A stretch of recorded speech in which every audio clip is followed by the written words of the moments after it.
This video is a basic introduction to applying MSA varnish onto a smooth acrylic surface.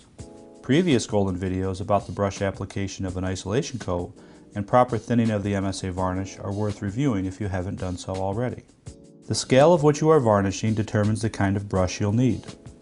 For this demonstration, we'll use a 3.5-inch synthetic bristle brush readily found at most hardware stores and home centers.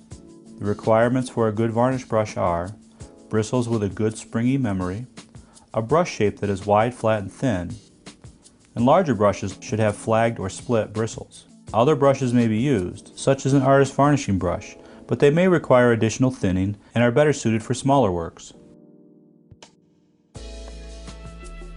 We pour the previously thinned MSA varnish map into a shallow tray because it provides more control than just dipping the brush into a mixing jar.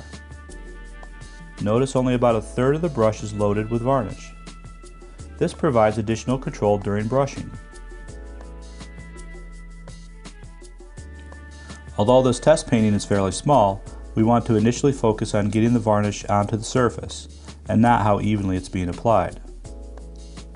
By continuously loading up the brush with varnish and applying it into various areas of the painting, we make it easier to smooth out later on. Now that there is enough varnish to cover the entire painting, we can begin spreading it further using long, deliberate strokes. MSA varnish dries slowly, allowing us to slow down and focus on getting a nice uniform finish. After brushing out the center area first, the brush should have enough varnish to coat the edges. This technique of starting at the edge and brushing inward reduces the chance of product flowing over the edge of the surface. This also helps to adjust the amount of product in the central area if a bit too much varnish was applied. While we continue covering the edges, let's talk about the importance of good studio lighting.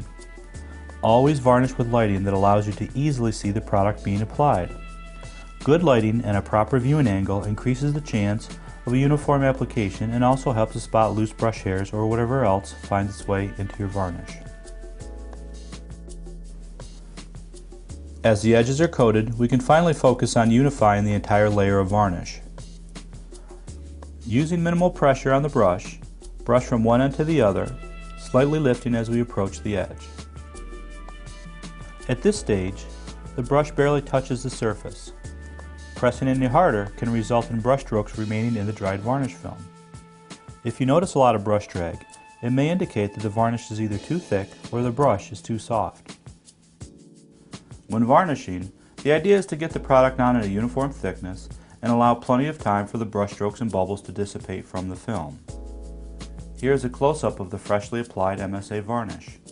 Notice how it appears somewhat irregular and there are a lot of bubbles. Fortunately, MSA varnish has excellent leveling and upon drying should develop into a uniform finish.